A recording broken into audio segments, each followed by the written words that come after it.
गंगा के पवित्र किनारों पर ठुमकों का प्रदर्शन, छोटे छोटे कपड़ों में आपत्तिजनक एक्शन,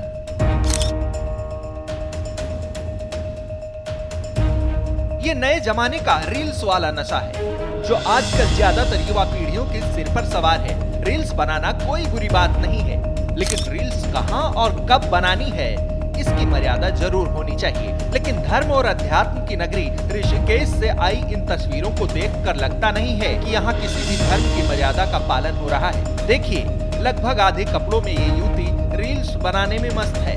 उसके साथी भी हैं जो रील्स बनाने में उसकी मदद कर रहे हैं।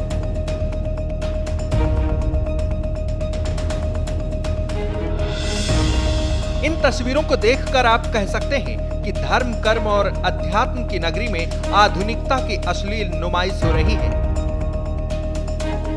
ऐसी तस्वीरों और हरकतों से सबसे ज्यादा आपत्ति गंगा किनारे साधना में लीन साधु संतों को है। वो लगातार मर्यादाएं तोड़ने वाले पर्यटकों के खिलाफ आवाज उठा रहे हैं। प्रशासन और सरकार से इस दिशा में ठोस कदम उठाने की मांग कर रहे हैं।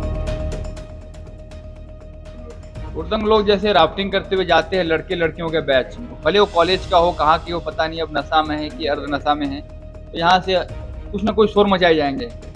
फिल्मों के गाने हा हा ही करते जाएंगे, जैसे उनका ये घर हो और कोई यहाँ रहता ही नहीं हो। मतलब पूरा उन्मत्त पागल की तरह वो चिल्लाते हैं। तो जो राफ्टिंग कराते थे पहले उनको कुछ निर्देश दिया जाए, अनुशासन में रखकर उनको राफ्टिंग कराया जाए, ताकि वो यहाँ की पवित्रता और मर्यादा को संभालते हुए वो अपना राफ्टिंग भी करें, शांति से जाए। ऋषिकेश में लोग पर्यटन के अलावा सकारात्मक शक्तियों के एहसास के लिए भी आते हैं। खामोश वादियों में साधु संत साधना करते हैं।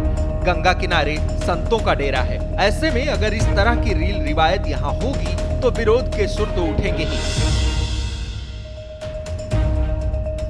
ऋषिकेश धाम धर्म, अध्यात्म और साधना का केंद्र माना जाता है, लेकिन पिछले कुछ महीने में गंगा किनारे शांति स्थलों पर पर्यटकों की भीड़ बढ़ी है और कई ने हुड़दंग के साथ साथ गंगा तटों को दूषित भी किया है। पार्टी और डीजे का चलन भी बढ़ा है। ऐसी ही कई हरकतों को लेकर भागीरथी धाम के संत लगातार ऐतराज जता रहे हैं।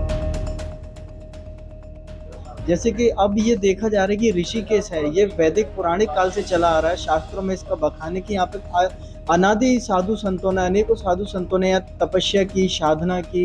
यहाँ पे ईश्वर का वास है, एक पॉजिटिव एनर्जी है, एक आध्यात्मिक ऊर्जा है। तो जो भी इंसान अशांत होता है तो वो इस आभा मंडल में आता है, ऋषिकेश में आता है और शांति प्राप्त करके जाता है। अब देखा जा रहा है कि ये वाला स्थान धीरे धीरे टूरिस्टों के उसमें आने लगा है। जो टूरिस्टों का है कि आप आइए यहाँ पे, एक ध्यान में बैठिए, आप यहाँ का प्रसाद पाइए, आप साधु संतों का आशीर्वाद लीजिए, आप थोड़ा गंगा जी के किनारे बैठिए, गंगा जी में स्नान करिए, गंगा जी का पान करिए, तो आपको एक आध्यात्मिक ऊर्जा मिलेगी जो आपको जीवन में काफी सफल बनाएगी। लेकिन वो वातावरण वो है जो धीरे धीरे खत्म होता जा रहा है। ऋषिकेश में गंगा के पवित्र किनारों पर ऐसी हरकतें न हो, इसके लिए प्रशासन की तरफ से निर्देश भी जारी किए जा चुके हैं। लेकिन प्रशासन की लाख पाबंदी के बावजूद धार्मिक गरिमा कायम नहीं रह पा रही है। लिहाजा अब सरकार को इस दिशा में गंभीरता से सोचने की जरूरत है। श्रेष्ठ उत्तराखंड पर खबरों से जुड़े रहने के लिए चैनल को सब्सक्राइब करें, बेल आइकन दबाएं और देखते रहें श्रेष्ठ उत्तराखंड।